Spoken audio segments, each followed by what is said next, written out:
Hi, I'm McCauley. I'm at Pray It Off. I'm in Syracuse, New York. And the first thing I'd like to do this Thursday, May 1st, is offer a question to the group. Who here thinks that obesity is a disease? Raise a hand. Who thinks it's a disease? Okay, all right. Well, let's talk about that. This article that I'm showing today says obesity is not a disease and you do have free will. And I really got a lot out of that. And I also want to talk about our free will, faith-wise and weight-wise tonight. If we say that obesity is a disease, which the American Medical Association has said it's a disease. You can get gastric bypass, diet programs, everything paid for by insurance because obesity is a disease. And this writer, and I tend to find it very interesting, says when you say it's a disease, it discourages people from attempting to improve themselves. It also has a little feeling of helplessness. Well, it's not my fault, I have a disease, my disease is obesity. Now this writer says that obesity might cause diseases, and there might be illnesses that make it easier to become obese, but obesity in and of itself, the condition of having excessive amounts of body fat, is not a disease. He talks about if he takes a knife and wounds himself in the arm, the wound isn't a disease. Maybe the mental illness that caused him to take a knife and put it in his arm might be a disease, but the wound itself isn't a disease. Obesity, likewise, is a result. Now, many people say, hey, I have a slower metabolism, I have thyroid issues, I'm depressed. You have these other illnesses that might manifest itself in some excess weight. But obesity is a problem. It's a struggle, it's a hardship, but it isn't a disease. If obesity is a disease, then smoking is a disease, and so is drinking, and so is running blindfolded across the highway in the middle of the night. We are a fat nation because Americans spend 34 hours a week watching TV. They go to Dunkin' Donuts, they have frappuccinos, they have muffins, they drink 53 gallons of soda, eat a ton of food. We went to Dominic's for Bob's birthday dinner.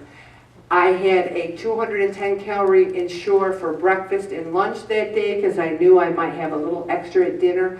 I saw them delivering plates of food to people that could serve a family of 5. These are the servings.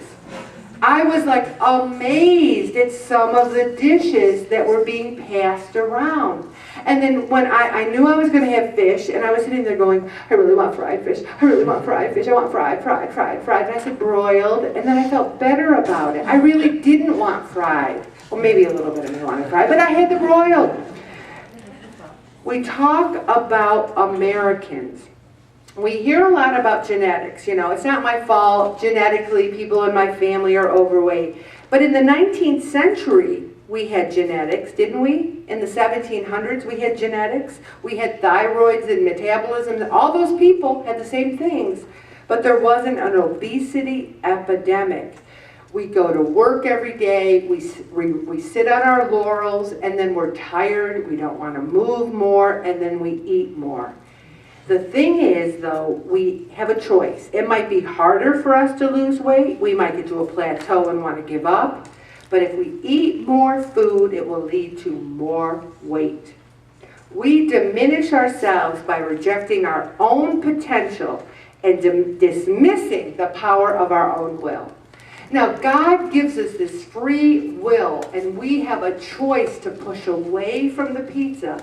And when we say obesity is a disease, it's more like we're saying we need to have control over our eating, and it is hard.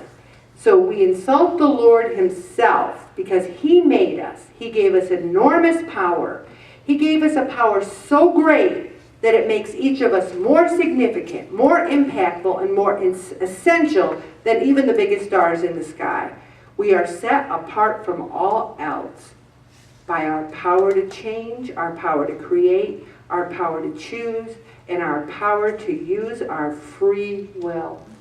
Free will is the root cause of every problem on this earth. It's also the root of every love, every beauty, everything beautiful.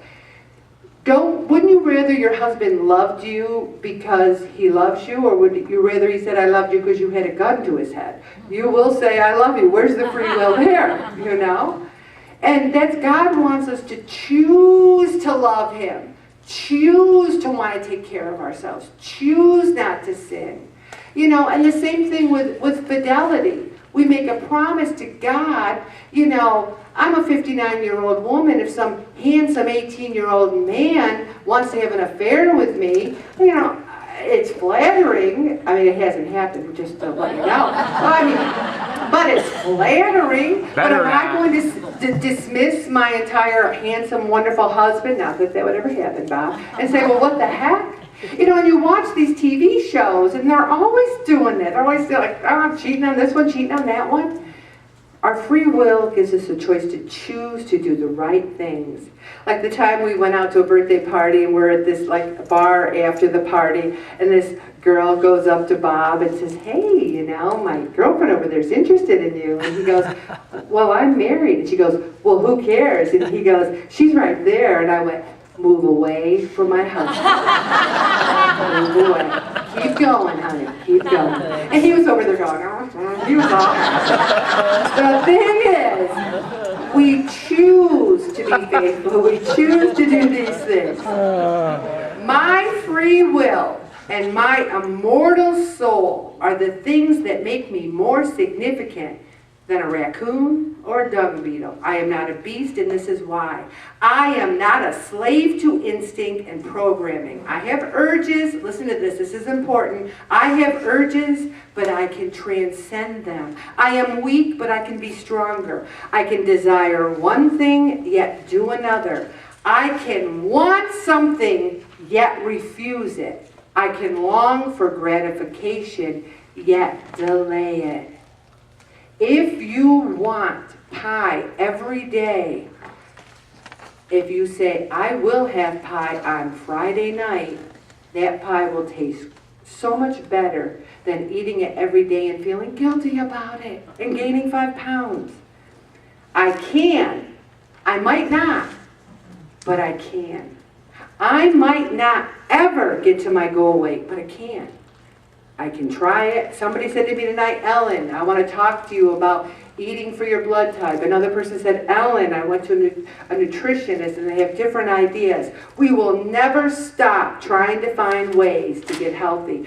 People tried those recipes last week. Holly and Mark put a picture on my Facebook page. I thought it was from a magazine. It was what they made for dinner. It was the maple covered salmon with edamame, how do you say that? Edamame. See, I'll get it one of these days. Edamame and spinach. It looked like a magazine. Who else tried things from the recipes last week? I'm sorry, I can't see your hands. Oh, there are a couple. There are a couple. I'm telling you, if you eat the same junk every week, you will never lose weight. The people who raise their hand are willing to take some chances, willing to do it. The bottom line is we do have control over our obesity. Obesity is not a disease. To say otherwise is to toss sound science, medicine, biology, theology, and philosophy out the window. And what's left? Nothing really, just an ugly, pointless world populated by animals and robots where we all suffer, we are all helpless, and we are all victims, and then we die. Think about that. Either we have free will, either we can change, either we have control, or we're just like urges to our, you know, we're victims to our urge for the candy and the cookies and the cake. I'm going to go right into talking about free will Catholic style. I'm going to stop right there, Bob.